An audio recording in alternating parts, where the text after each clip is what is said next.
Halo. Assalamualaikum warahmatullahi wabarakatuh. Saya Susi Lolina dengan MPM 2024-17, mahasiswi S2 Pasca Sarjana Ilmu Hukum Universitas Bung Hatta. Dengan dosen pengampu saya, Dr. Sanijar Febriarati, SHMH, dalam mata kuliah Sejarah Hukum.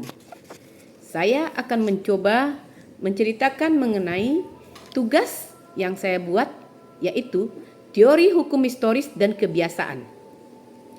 Tokoh teori hukum historis dan kebiasaan adalah Savigny dan Pons.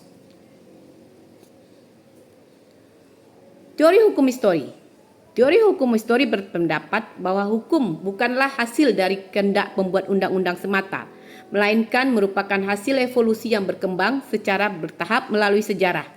Teori ini dikembangkan oleh tokoh-tokoh seperti Frederik van Savigny pada tahun 1879-1861, seorang tokoh utama aliran histori dari Jerman. Menurut Savigny, hukum tumbuh secara organik dari jiwa rakyat, yaitu semangat atau budaya masyarakat. Karakteristik utama, hukum tidak dapat dipaksa dari luar, melainkan harus tumbuh dari dalam masyarakat itu sendiri. Perubahan hukum terjadi secara bertahap, sesuai kebutuhan masyarakat, bukan melalui evolusi atau intervensi mendadak. Menekankan pentingnya studi hukum dalam memahami hukum. Ciri-cirinya, pertama, hukum sebagai produk sejarah. Hukum dianggap tumbuh secara alami dari adat dan istiadat dan pengalaman masyarakat. Berperan tradisi kebudayaan. Hukum mencerminkan nilai-nilai, norma, dan budaya masyarakat tertentu. Evolusi hukum, perubahan hukum terjadi secara bertahap sesuai dengan perkembangan sosial, politik, dan ekonomi masyarakat. Teori hukum kebiasaan. Teori hukum kebiasaan menekankan suatu hukum berasal dari praktik dan kebiasaan yang diterima dan dipatuhi oleh masyarakat secara luas.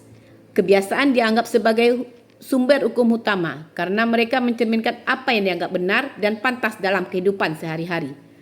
Hukum kebiasaan berakar dari adat istiadat dan praktik sosial yang diterima oleh masyarakat sebagai norma yang mengikat.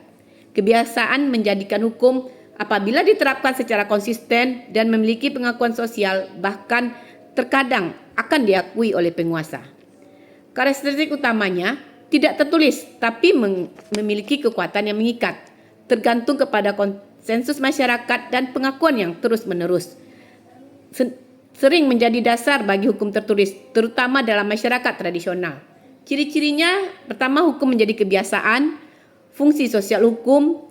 Kebiasaan hukum mencerminkan kebutuhan dan kepentingan masyarakat dalam konteks-konteks tertentu. Legitimasi melalui penerimaan. Suatu kebiasaan menjadi hukum apabila diakui dan diterapkan oleh masyarakat luas. Selalu tidak tertulis. Hukum kebiasaan sering dikodifikasi tetapi tetap memiliki kekuatan secara mengikat. Hubungan kebiasaan sering dianggap sebagai manifest dari hukum histori karena keduanya berasal dari akar yang sama, yaitu tradisi dan praktik masyarakat. Teori hukum histori membantu menjelaskan bagaimana kebiasaan berkembang menjadi hukum formal melalui sejarah. Referensi dalam konteks modern, kedua teori ini relevan dalam memahami hukum adat di dalam negara-negara seperti Indonesia, di mana hukum adat masih diakui sebagai sumber hukum di beberapa wilayah. Dalam pembentukan hukum modern, pendekatan histori dan kebiasaan dapat menjadi landasan untuk menciptakan hukum-hukum yang sesuai dengan nilai lokal dan kebutuhan masyarakat. Demikianlah penjelasan saya atas tugas yang diberikan mengenai teori hukum histori dan kebiasaan. Wassalamualaikum warahmatullahi wabarakatuh.